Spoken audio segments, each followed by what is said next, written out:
Good evening, everyone, and welcome back to Voices of Hope's Winter Speaker Series. My name is Izzy Kornman, and I'm so excited to introduce tonight's speaker, Esther Safran Foer. Esther was born in Poland after World War II to parents who were the sole survivors of respective families. The Holocaust was constantly in the background of her family life, but it was never discussed. When Esther's son Jonathan needed a topic for his college thesis, she suggested he go to Ukraine to seek information about their family. When Jonathan was unable to find anything, he wrote a fictionalized account of his trip entitled Everything is Illuminated, which became a popular novel and major motion picture. With the novel and movie putting Esther's father's shtetl, Trochenbrod, into the spotlight, Esther received new clues about her family's history. Her book, and the topic of tonight's talk, I Want You to Know We're Still Here, follows Esther's quest to uncover her family's past and what it means for the present and future. It is a finalist for the National Jewish Book Award. After her presentation, we will have a little time for questions, so be sure to send your questions through the chat function to me, Izzy, at the bottom of your screen. Now, please join me in welcoming Esther Safran Foer. Thank you for being here tonight. So there would be applause, but we're all on Zoom. Well, I am so glad to be back in Connecticut because I met some of the people in this group at a book group not too long ago, where Izzy's mom tracked me down and said, "You consider coming?" And I said, "Sure." And so I'm delighted to see so many old friends and to be in conversation tonight with Izzy, which I think is really, really wonderful to have a third generation, a 3G, I guess you call it, interviewing me. It's how we keep these memories alive. These memories are going to change from generation to generation, but you and your contemporaries are now the next generation owners of these memories. So it's just a pleasure to be with you. Thank you. It's very excited. I would love to try to jump right in and start off for anyone who didn't manage to read for today's book group. A short summary of I Want You to Know We're Still Here. What is it all about? Why did you write it? Just like a quick recap for everyone. It's I never expected to write this book. Putting together my family history was always something I was doing in the back of my mind, but I didn't, just because I'm one of those people, as a lot of people in my situation are, trying to find the missing pieces, growing up in a family where your family tree had been cut to the trunk, and trying to figure out what those pieces are, what really happened. And growing up in a family where people didn't talk about these things, which was very common amongst Holocaust survivors. So I didn't know that I would write it, but you mentioned that one of my sons actually likes to say that I use child labor, that's how I got this process started.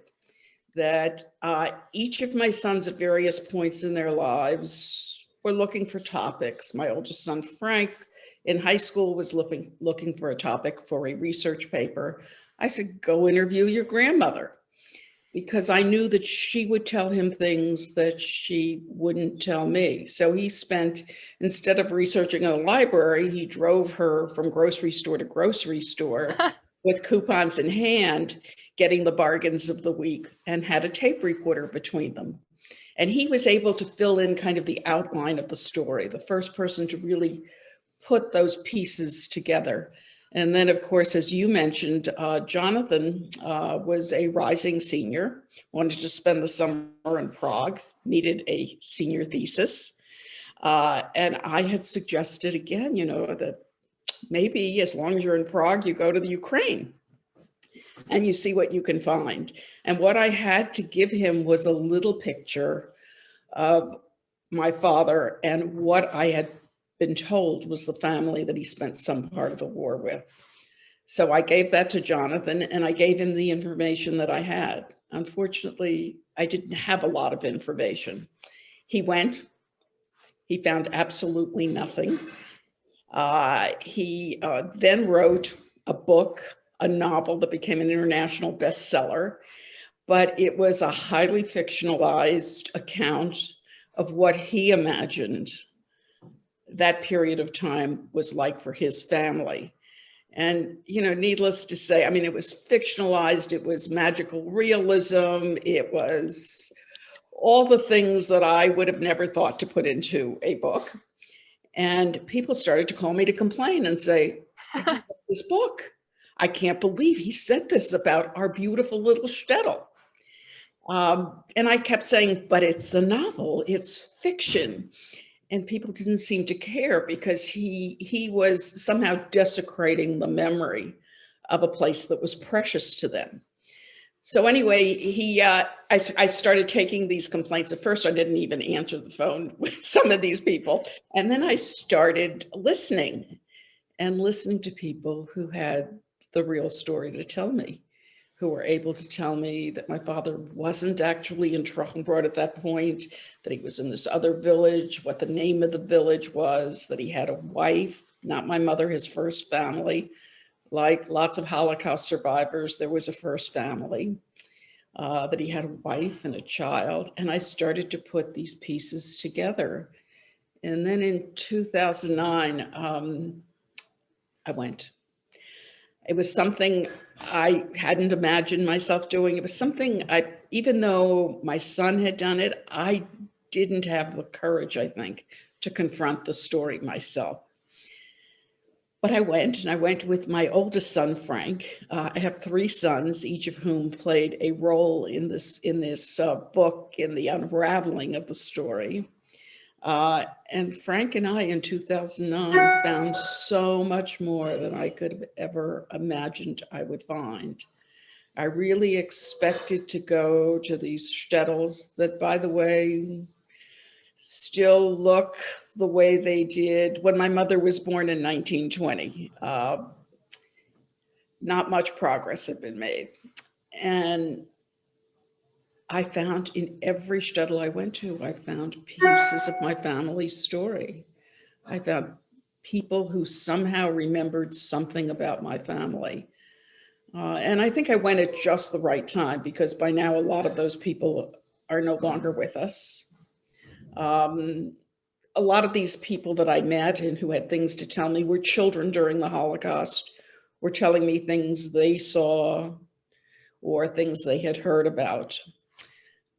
So I confronted the story. I had finally had the courage to do that. And I decided that I needed to put it down. I didn't really imagine it was going to be a whole book, but I knew how important it was to pass that memory on to my children, my grandchildren, and their grandchildren. And if I didn't do it, there wasn't going to be anybody else to do it. It was an incredible adventure, the trip, and equally profound was the writing, was taking the time to really absorb what had happened to my family, to put it down, to deal with the emotions that I hadn't dealt with, frankly. I think I was like a lot of children of Holocaust survivors who weren't told things, maybe didn't even want to find them out, but there comes a time in your life when it's time to deal. And the book itself is really divided into basically three sections. It talks about my parents' pre-war experience and their experience during the war. Then when I come into the picture, I was born in Łódź, Poland after the war. And I cover my first 6 months in Łódź, and then my next toddler years in displaced persons camps in Germany, which was a kind of horrific experience. It wasn't for me. I imagine I was a loved little baby, building new life and hope after the Holocaust, but we lived in horrendous conditions. The displaced persons camps, and not a lot is talked about that period of time, but they were awful. The refugees were put in any building they could be housed in, including former concentration camps. And we were all sitting in Europe. The Allies wanted the refugees to go home, but there was no home to go home to, and nobody in the world honestly wanted Jewish refugees.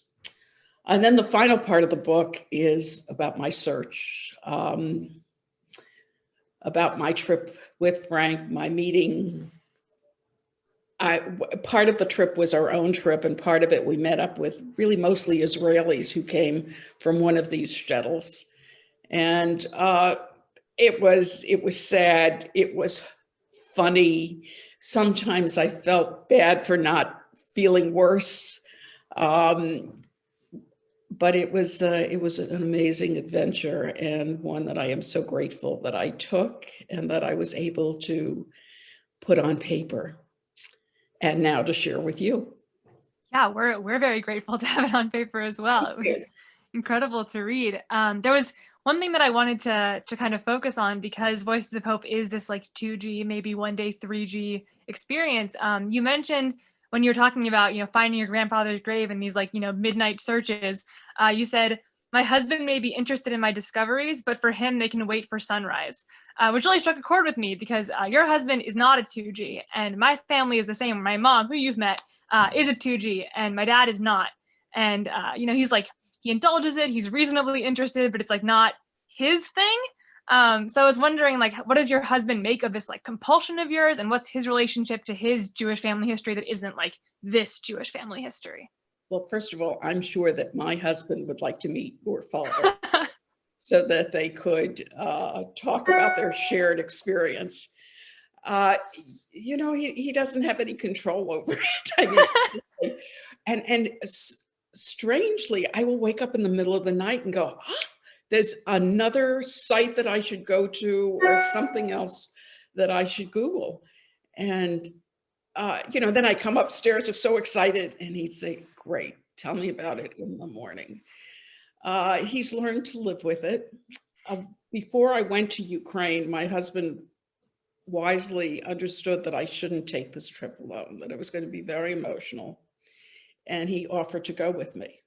But he said only if one of our sons didn't go, because he thought that it would be more important for me and for them if I could do it with them, because it's their story.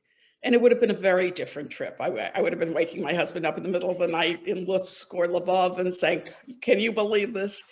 But my son was eager to hear it. My son is a journalist. And at that time he was editor of the New Republic. And I remember saying to him, why did you take this trip with me? Well, let me just say, I offered Jonathan the opportunity, and he said, oh my God, I've been to Ukraine, I'm going back. And my youngest son really wanted to come, but couldn't. He had other commitments. And Frank said, no, I didn't go as a journalist, I went as a son. And every day we had an agenda planned. In the morning, he would tape me with this little tiny camera to get my impressions, my thoughts about what I was going to face that day. And then at night, we'd go have dinner, always at the same pizza restaurant, because we were terrified of eating pork. And my mother kept saying, don't eat anything they give you. And we'd sit at this pizza restaurant, and I'd cry a little, and we'd exchange stories. And then we'd go back to the hotel and craft a very long email to the rest of the family that was sitting here every night waiting for the new developments, the new discoveries to unfold. So I'm really, really glad I did the trip with Frank. It is something that we will both always cherish. Yeah. And my husband is glad he wasn't there. Sounds about right. So when I was reading this book, which to be fair, it was, it is March and it is, in the immediate pre-Passover time. You mentioned kind of when you first came to America, survivors didn't talk about the past, especially in America, because Americans didn't know how to ask. And like any good day school person, a great day school graduate, I immediately thought of, the four sons of Passover: simple, wise, wicked, and the one who doesn't know how to ask.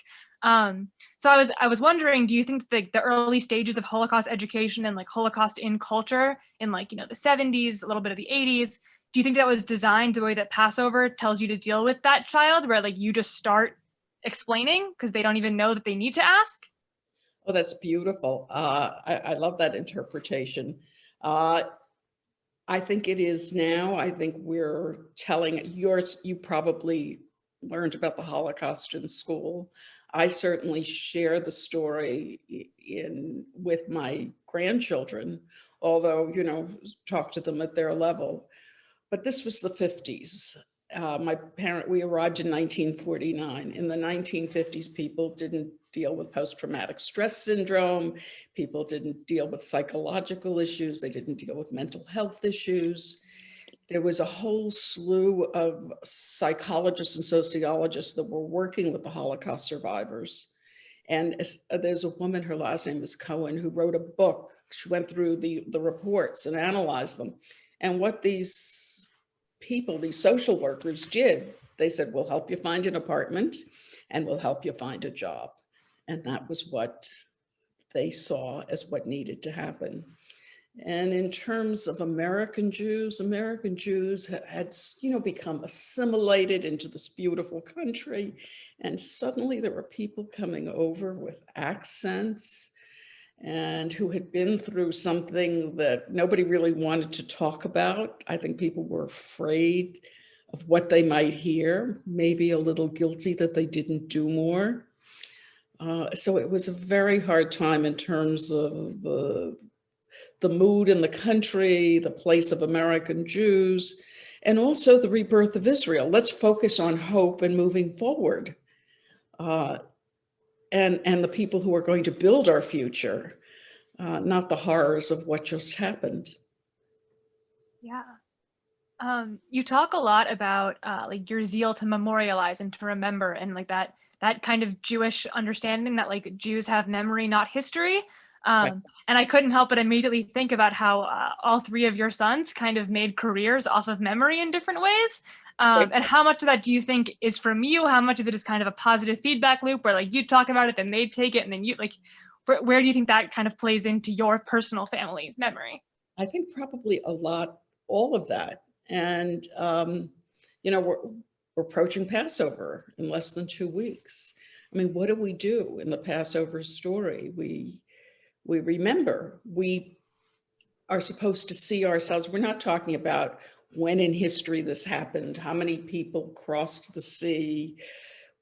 We're supposed to visualize ourselves, see ourselves in this story. In fact, I've got sitting over here fortunately, I'm going to be able to see some of my grandchildren, and I bought these little mirrors that they can hold up and the idea of seeing themselves. And it was curious, while I was writing, I was also reading. I learned a lot in the process. I studied about the timeline, what happened during that period in time, what scholars were writing. And I came across Rabbi Jonathan Sacks, who died last year, the chief rabbi of the United Kingdom. Actually, in his book about Passover, he wrote about the fact that Jews are not a people of history. We're a people of memory. And he talks about the fact that history wasn't even a word in the Hebrew language, that they've adapted it from English and from Greek and use the word historia, but it's memory. It's Zakor. We go say Yisker. So many times during the year, we have to remember these stories. And it really, what he said so resonated with me, this idea of remembering that, you can talk about 6 million Jews who were murdered, but that's such a large number. How do you even absorb 6 million? I mean, that's just too much. But when we're able to tell these stories, the kind of stories that you and I are sharing right now, you can visualize yourself in these people and see it happening. So I was really, really taken with what Jonathan Sacks said, and have since discovered several books that talk about how important remembering is in the Jewish past, not history, but remembering. Yeah. When I went on Birthright, they talked a lot about like Jewish history versus memory, and how like part of the Israel education of being like boots on the ground is like to have that connection with it and be like you're not just like taking an Israeli history class, you're like stepping in it, which is like, Right. you know, it's been 7 years, and that's always like in my brain is how we kind of engage with history as a people and how unique that is. It's a beautiful thing. It's history is something grand that happens to somebody else. Mm-hmm. It's about the end of something that happened way back then, but memory is something that we carry with us. It's ours. And as you said, we need to step into it and to own it. And that's how we can build the future. Yeah. Um, in Here I Am, your son Jonathan's book with a really similar title to yours, so I'm going to save for a second because I want to talk about your title as well. He writes, "You only get to keep what you refuse to let go of." And I was wondering, do you think that that kind of speaks to why you are, as you say, an aggressive collector of things and memory? Like, do you think that it's that need to hold on to things because you're afraid of what will happen if you can't physically have them? Uh, well, you know, it's interesting because I had forgotten that quote, and it's a beautiful quote. Can you repeat it? You only get to keep what you refuse to let go of. Right, right. And we let go of so much. And Jonathan and I are both aggressive collectors. If you saw the movie of Everything is Illuminated, there is a scene early on where he has tacked all these little Ziploc bags to his college dorm, and they're all filled with little memories. These are not things that, you know, not because they're precious, but because they are memories.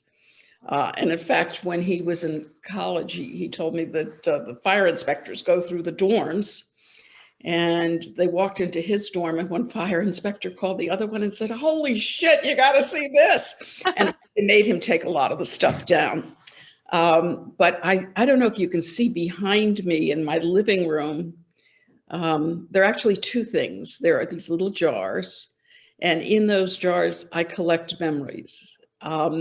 This is not about going someplace and buying something precious, but it's the dirt from the mass graves. It's also sand from a trip to Israel. It's a piece of marble from a synagogue in Sardis, Turkey. And above it is a painting that we bought in Australia that I absolutely love. I bought it for my mother as a Mother's Day gift. And it's about women telling their stories, how women gather and tell their stories from generation to generation.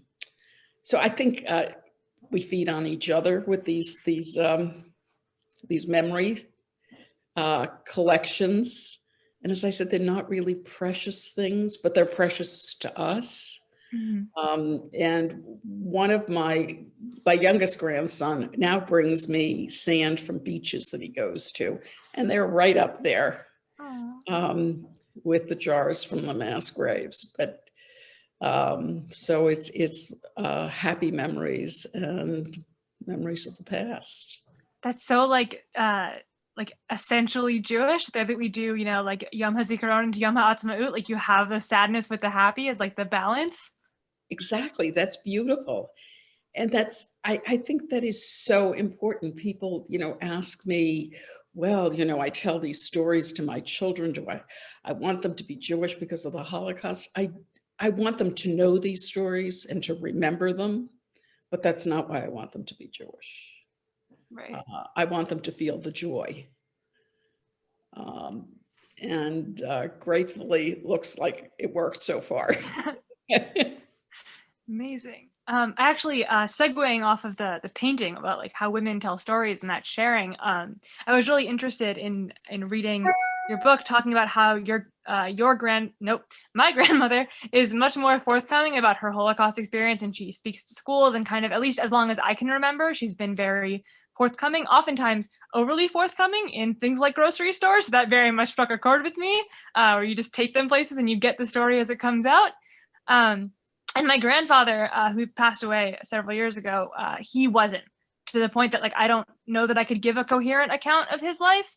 And I was wondering, kind of, like your parents, do you think that is like gendered in that way, or is that a coincidence, or like the freedom to speak about difficult things versus having to like bottle it and what that does to a person?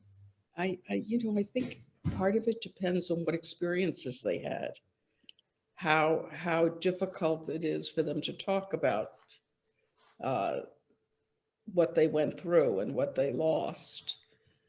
So those of you who've read the book or will read it will know that when I was 8 years old, my father committed suicide. We came to the United States. We came to the land filled with streets, what's the streets of gold. And whatever it is that he went through, he couldn't survive. But he went through a different experience than my mother, and he was a different person. My mother spent the war mostly on the run. My father had a family, a child that he had lost, that was murdered. I can't say lost, I have to say murdered, because that's what happened. And a wife that was murdered, his whole family was wiped out. And my mother was, she left in her late teens. She left with a friend. They crossed most of what is now the Soviet Union, Russia. I don't really know a lot about my father, but my mother was an optimist. My mother she would go to fortune tellers in hopes of finding a better fortune. I still have some pages where we would look for 4-leaf clovers and paste them on a sheet. She was always looking for luck, which for her meant she was looking forward. She was hoping for luck. She was, not bouncing back, but bouncing forward. And that's the way she was. It was her personality. She smiled a lot. She certainly suffered a lot. Not only losing her family in Europe, but then my father's death and having to start all over again. But she was just a survivor. And part of that is who she is and who she was. I was going to say something else, and now I can't remember. But not talking to me, I think it's a lot of Holocaust 2Gs have told me the same story, that their parents didn't want to inflict pain on their children. Remembering was painful, and then they were going to pass this pain on to their children. But my mother was able definitely to pass the stories on to her grandchildren. They were her immortality. To them, she was a superhero. She was, she had trekked across Europe. She had survived. One of them, I don't know how old he was, maybe 8 years old. He was playing with Photoshop, and he sent me a picture of a superhero with my mother's head on it. And in their minds, she was their superhero. And how important it is for them to understand that terrible things can happen, but that you can make it. That their Bubby had this strength and resilience and survived, and terrible things will happen throughout history, perhaps to them, but they can look back and know that with resilience, with strength that they saw in their Bubby, they can make it. Yeah. So the title of your book, I'm a big titles person because I like to go to libraries and just take books at random. So I want to talk about your title. It's I Want You to Know We're Still Here. Why that title, and who is you and who is we and where is here? So there's so many ways to interpret that title. And it kind of came at the last minute. I wanted a title that was shorter, that was, catchier. And my agent said, no, it's got to be, I Want You to Know We're Still Here. It is something that I said in the book as I was writing. And as I said, it has so many meanings. The we can be me, it can be my family, it can be you and your family. And who's the you? It originally, the first time I said it, I was in Ukraine and I was with Frank, and we were visiting the mass graves of, I remember the first mass grave of my grandmother, Esther, for whom I'm named, who has always played a big role in my mind. She's occupied space in my head. I'm named for her. My mother has told me stories about her. And my grandmother went to her death carrying her two granddaughters, whose mother had already been killed, holding one, and then my great-grandmother was holding the other one. And her two daughters, two of her other daughters had already been murdered. And I'm sure that she had no idea that my mother was going to survive. And I stood there at that mass grave, and I brought a kippah for Frank, and I brought Kaddish so we could say Kaddish. And I brought these cards, our annual Rosh Hashanah card, which includes our entire family. And at that point, it had 14 people in it. And I decided that that's what I needed to bring with me, and that's what I needed to bury in these mass graves. Why was I burying this card in the Ukraine where it freezes and it rains and it snows? But somehow, at least to myself, I wanted to say, we're still here. That my grandmother went to her death, and my great-grandmother and my cousins, thinking that was the end. But it wasn't. Well, it was the end for them, but their descendants are here. So that was kind of the essence of it. Yeah, absolutely.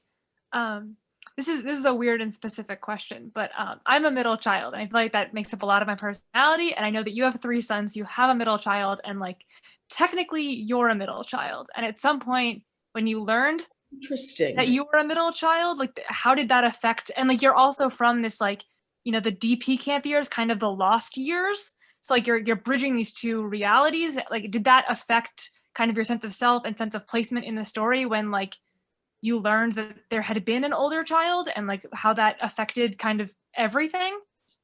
Oh, that's beautiful. I never thought of myself as a middle child, but yes, of course, I did when I realized that my father had had a child before.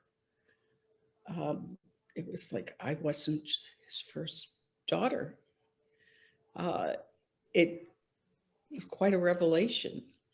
And I have lots of pictures, particularly pictures in Lodge, where we're sitting in an apartment that clearly had belonged to another Jewish family, that had pictures on the wall and a tablecloth on the table that we didn't buy, that were left by a family that had to evacuate it and never came back.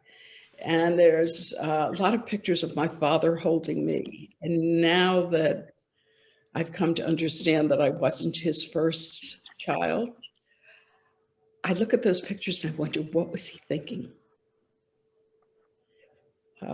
What did it feel like to hold another child? And apparently he was very, very protective of me, which you can imagine. Because I was also a sickly little child, and that's being in a DP camp is not a good place to be sick.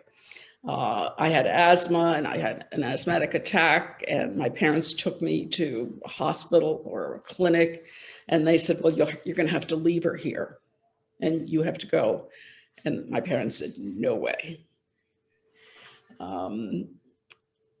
Yeah, you hear terrible things that happened even after the war. I have a friend in Canada who was born in a hospital. I can't remember the city, a DP camp, but her mother did not want to give birth in the camp. She wanted to give birth in a hospital because a lot of babies died as they were being born. And it was later discovered that there was a Nazi midwife who was pressing the fontanelle of these babies. This is after the war. And that there were at least 50 babies that were murdered. So my friend Gina, her mother said to her father, he said, whatever we've saved up, we're going to go to a real hospital and not in the camp. So things were happening. It was, the Jews, 250, 300,000 Jews survived, 6 million were murdered, and there were still pogroms, and there were still Nazi midwives and Nazi doctors, and living in terrible conditions, and no place in the world who wanted a Jewish refugee, except Palestine, where you couldn't get in. Yeah, and there was you, just like the hope. So I wanna turn it over to some audience questions, because I've asked all of mine and it's been lovely. So a question from Neil Cochin. Your book has been translated into many languages. What has been the reaction of kind of your foreign audiences? Like, does it play well in Eastern Europe, in like German and Polish people, Ukrainian people? You said sometimes had copies. Like, how has that kind of gone over? It is actually interesting. It's played better in Europe than in the US. I don't know whether it's Europe is trying to come to terms with the Holocaust. They're still trying to come to terms with it. I got really amazing press coverage in Europe that I didn't get in the US. Just today, actually, a newspaper came from London, a big package with a big story. In Germany, I was the cover story of a German magazine.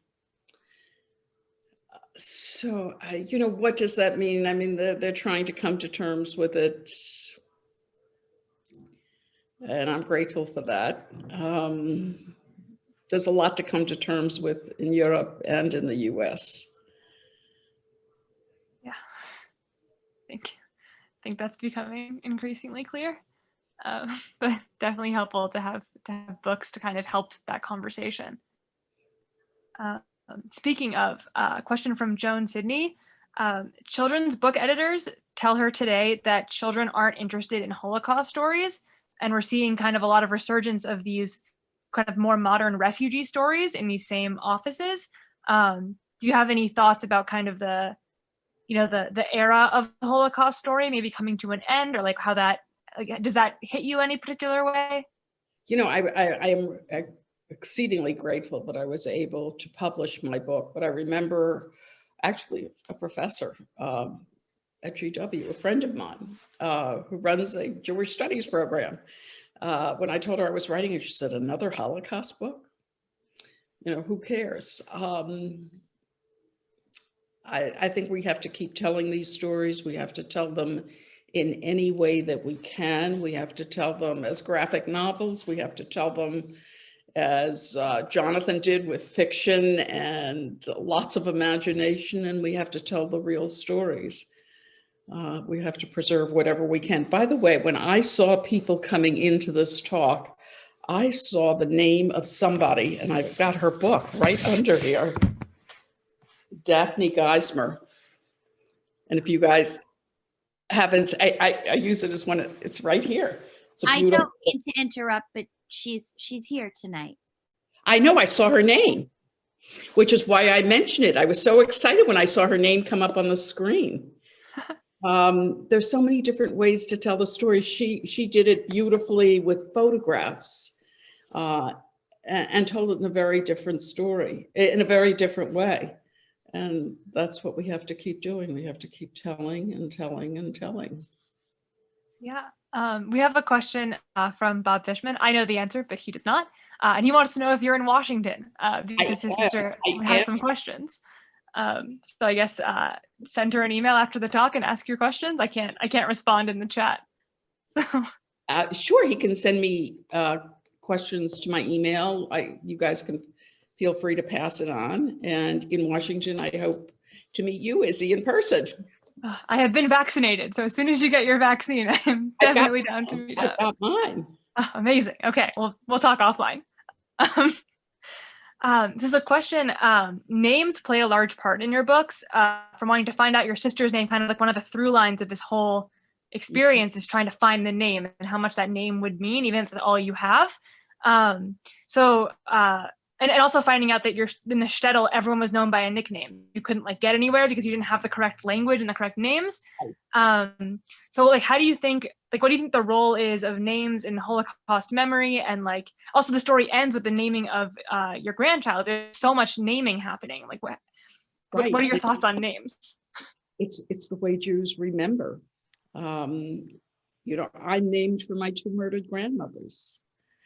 And I write in the book, you know, I was always aware that I was carrying that, but I was also aware that my role in this family, when I thought I was the first child, not the second for my father, was to bring joy to this family, to carry the names of my murdered grandmothers, but to move the family forward.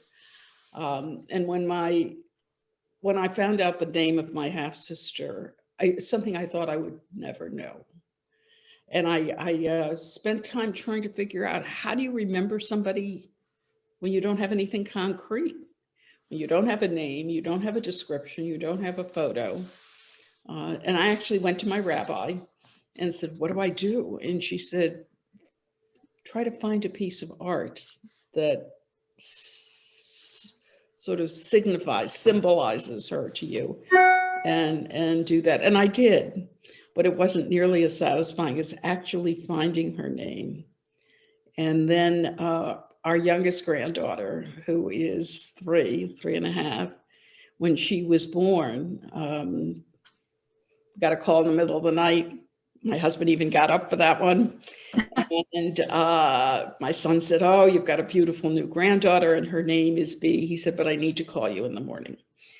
And in the morning he called and he said, we want to know if it's okay with you if her middle name is Asya, which was the name of my half-sister. And I just broke down in tears.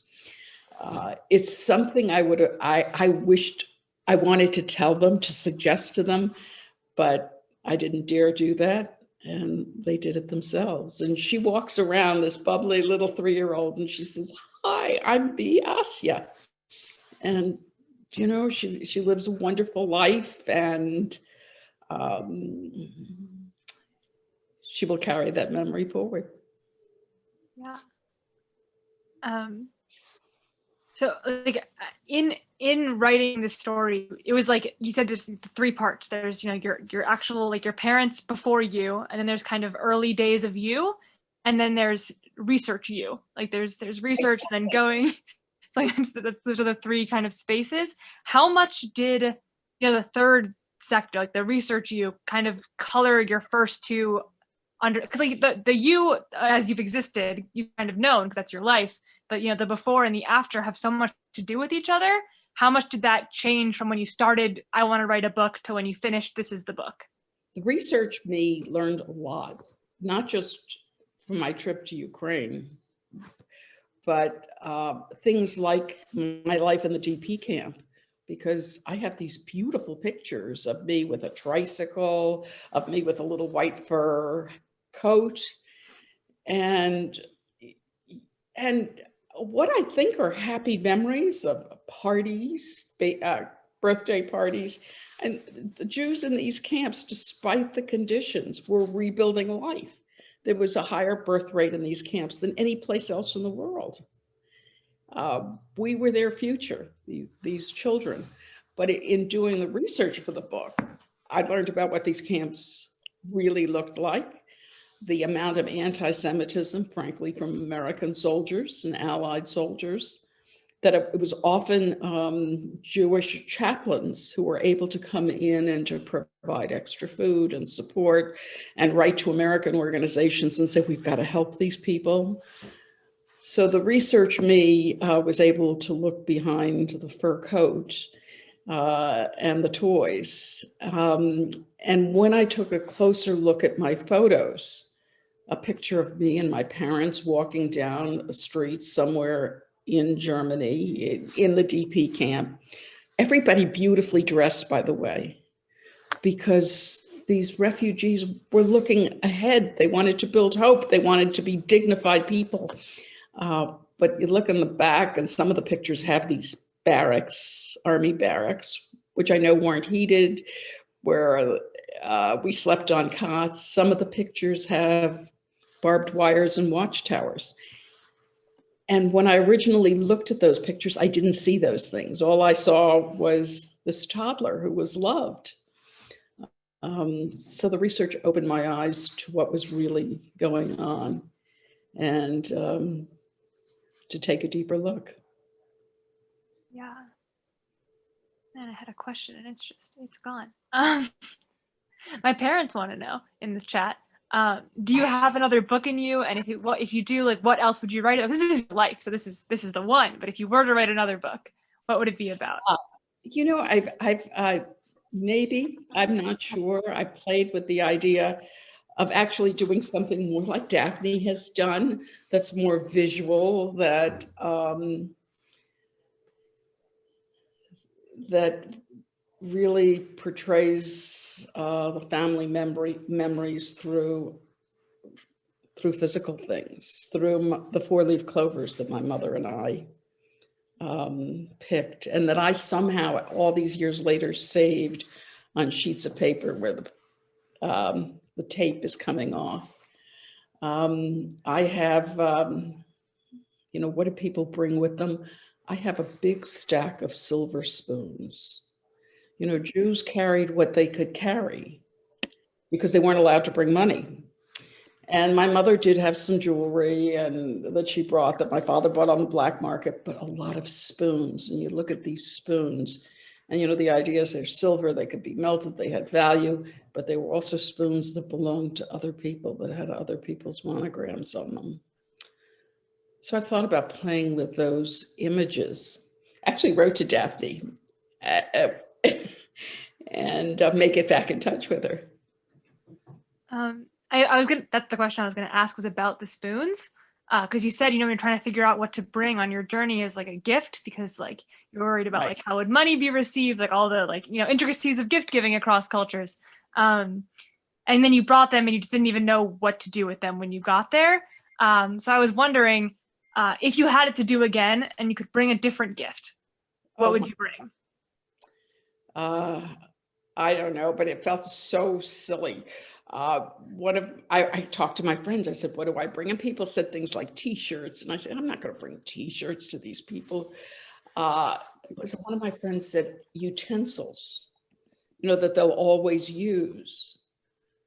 So what did I do? I'm looking for utensils and I found Ralph Lauren serving spoons, maybe because of my mother's spoons. And I thought, oh my God, Ralph Lauren, an American Jew whose family came from Eastern Europe, this is perfect, and who designed the clothes for the US Olympic team. And I felt so silly when I was there, because they had also had gifts for me. And it was an embroidered table runner, that one of them that was handmade. But I keep in touch with this family. It's now more than 10 years later. And we sign our emails, you know, if they sign it from your Ukrainian family and I sign it from your American family. And the great-granddaughter came and visited and spent some time with us in our house, which was really just so beautiful and poetic. It felt like life had come full circle because my father had hidden in their barn. Yeah. I'm gonna try a Zoom thing that I don't know if I know how to do, but bear with me. Okay. I see that Harriet Samuels has her hand raised for a question. So I'm gonna try to give her the floor to ask her question. Okay. Hello, this is Hi. Harriet. This Hi, is Harriet Samuels. Hi, Harriet. You talked about telling the story. Esther Adler has written several books. One book is called A Bond That Has Survived Hitler. It's historical fiction about Esther and a friend of hers who met in, I believe it was first grade in Germany, and were best friends. And one of the main points of the story is the discussion of their families. Are they going to leave Germany or are they going to stay? And the debate that these two young children had about leaving Europe Esther winds up on a Kinder's transport Mhm. going to Palestine. Her friend has a different experience, but it's a very short, easy reading book.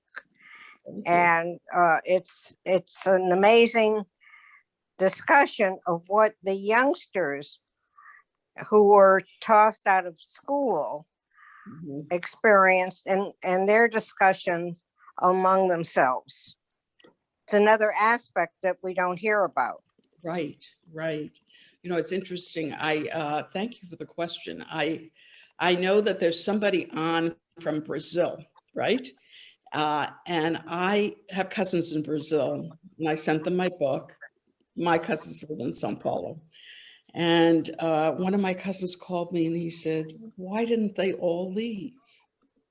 Why didn't they all leave? You know, what is it what's the pull? What's the fear of, what are you leaving behind? I mean, I've been to this place. It was a difficult life, but it was their life. It's a difficult decision. And my mother's decision to leave, just her intuition, she picked herself up and she left. And she packed her winter coat and a pair of scissors in June. And she said her mother watched her pack, but she never said goodbye to her mother. Something that haunted her, it haunted my mother up until the end, that she was never able to say goodbye to her mother. There's a question from Shari Cantor. I spent the time reading the last portion of the book, sure that you would never find out the name of your sister or your father's first wife, which I also felt that way. It was like page turning, just like the frustration. So she asked, and I will ask as well, did you have the same feeling when you were researching while you're in the Ukraine that you just weren't going to get there? Oh, I never imagined I'd get there. Never, never. In fact, I was sitting there with Frank next to me, and when this old woman tells me the name of my sister, it's like, she must be making this up. I mean, this cannot be real, except that she knew the name of my father's wife and she described her, and all the pieces matched. I never imagined that I would get there. And it's a precious gift that I now have her name and that my beautiful granddaughter now carries it. Okay, and then I'm going to ask the last question, which I know I've already asked a lot, but I'm going to claim the last one too. You talked about, you know, when your mother was packing and her mother was watching her, and her sister kind of raced after her with the extra pair of shoes that she immediately lost. It's a kind of a recurring, like the shoes are just kind of like, they mean something. And when I was reading it, I was like, what do the shoes mean? And I have to imagine you even more felt like, what do the shoes mean? Because it's this thing. So like, what, as you're sitting here now, like, what do the shoes mean? I don't know, but the shoes were like a recurring theme. Well, first of all, to my mother, when she lost one of the shoes, it was my mother who was superstitious. That was bad luck, of course. And then I talk about shoes later in Poland, where my father had a business with partners. Actually, his partners were from Rio. I'm saying this for your cousin. They owned a jewelry company called Natan in Brazil. And when I met Natan, he told me how they took old shoes, not new shoes, old shoes, and had the heels, took them to a Jewish cobbler, had the heels hollowed out so that they could put money and whatever valuables into the shoe. And because it was an old shoe, nobody would think there was anything valuable in it. So yeah, shoes do play a role. Yeah, I was just immediately and kind of throughout thinking of the shoes on the Danube in Budapest, and like this idea of like shoes representing the person that like isn't in them, and like all the symbolism and the running and just like shoes. Absolutely right. And you go to Holocaust museums and you see piles of shoes. I hadn't thought about that, but yeah, it's a beautiful bringing that piece together. Yeah. All right. So we're just about out of time. So everyone, please silently on your own Zoom call, join me in thanking Esther for such a remarkable talk tonight. Thank you for joining us, Esther, and our thanks to everyone in our audience for your engagement and your spectacular questions. You can learn more about Esther's work and purchase her book in the links provided in the chat. Right. hopefully. If you like tonight's program and want to see more from us, consider making a donation at www.ctvoicesofhope.org. Use our text to give number, and you can even find us on Venmo. All the ways to donate tonight are listed in the chat box. And before you go, next Monday, March 8th, we are welcoming Professor Ava Callahan of Quinnipiac University at 7 p.m. Ava is a professor of the Holocaust in film and will be speaking with us about the experience of teaching this subject, as well as leading students on educational tours throughout Poland. This will be another remarkable conversation, so be sure to register at the link in the chat.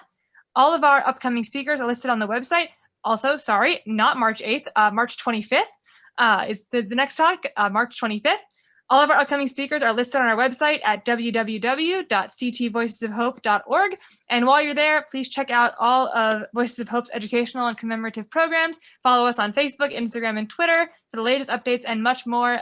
Thank you again, everyone, and have a great night. Thank you so much. Thank you. Thank you.